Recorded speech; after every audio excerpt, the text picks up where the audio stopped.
Bonjour à tous, nous sommes aujourd'hui dans la région de la Côte d'Opale. Comme on peut voir, il fait beau aujourd'hui.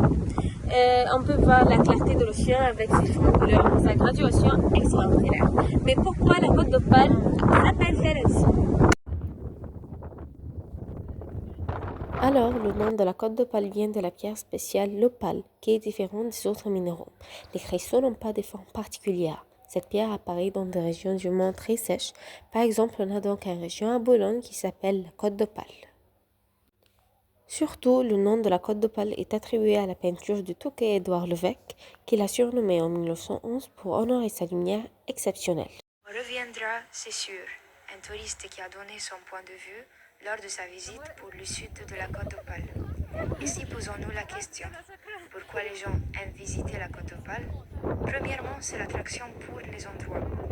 Les caps blancs et gris et leurs falaises spectaculaires. Le Touquet Paris-Plage, c'est la perle avec son ambiance élégante. Deuxièmement, ce sont les activités. Culture, plage, infrastructures sportives, cités chargées d'histoire. La Côte d'Opale est désormais reconnue comme une destination touristique. Troisièmement, c'est la gastronomie. Les produits de la mer sont donc les vedettes incontestées de la gastronomie locale. Bonjour Elia. Bonjour. On avait une question pour vous. Oui. Pourquoi il faudrait visiter la Bologne? Je pense qu'il faudrait visiter Boulogne parce que déjà c'est près de la mer, donc c'est chouette, on peut voir l'Angleterre. Également par rapport à toute l'histoire en lien avec Napoléon et l'empereur. Ah oui. Donc tout le domaine historique est très intéressant avec les musées, les statues, etc. Et aussi pour la gentillesse, je pense, des habitants et des gens qui nous entourent. C'est très sympa quand même d'avoir des échanges agréables et bienveillants. Ah oui, merci. Que faites-vous pour éviter la pollution des océans? Ce que je fais, je respecte le tri sélectif, il ne faut pas jeter des plastiques par terre. Il faut laisser le moins possible de déchets. C'est très touristique déjà. Il y a beaucoup d'histoire. Et la mer aussi, beaucoup, la plage. C'est pour ça que je dirais qu'il faut venir visiter Boulogne. Voilà. Merci. De rien. Les déplacements des touristes contribuent de manière significative à la pollution de l'océan. Les transports utilisés par les voyageurs tels que les avions, les navires de croisière et les voitures émettent de gaz à effet de serre et des polluants atmosphériques qui finissent par se trouver dans l'océan.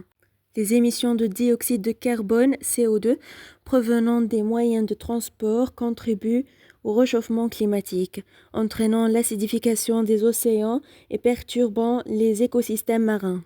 De plus, les déversements accidentels du carburant et les rejets d'eau usée des navires de croisière peuvent contaminer les eaux et nuire à la vie marine. La consommation de plastique par les touristes a aussi un impact dévastateur sur l'océan. Les déchets plastiques jetés irresponsablement par les visiteurs finissent souvent par se trouver dans les cours d'eau et l'océan. Et pour les activités touristiques, la construction de complexes hôteliers et d'infrastructures côtières peut entraîner la destruction des habitats naturels côtiers tels que les mangroves et les récifs coralliens, essentiels à la biodiversité marine. Les activités récréatives telles que la plongée sous-marine, le snorkeling et les excursions en bateau peuvent perturber les habitats marins fragiles et déranger la faune marine, notamment les espèces sensibles au bruit. Que faites-vous pour essayer de protéger l'océan de la pollution marine? Donc, par exemple, ne pas utiliser le plastique. Ouais, c'est ce que j'allais dire.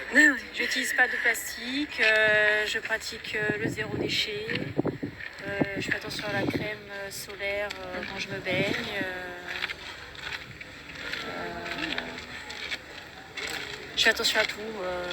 Je suis assez écolo, donc assez minimaliste, je consomme pas. Je prends pas le bateau non plus. Merci, je consomme local. La façon la plus simple de supprimer ce problème est d'éviter les plastiques qui nous terminent dans l'océan.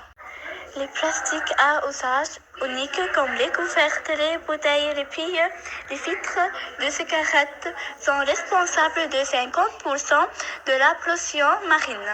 Ce projet va au-delà de simple nettoyage en développement de solutions créatives pour recycler ces déchets au bord du navire, transformant en effet l'aminance plastique au bord durable.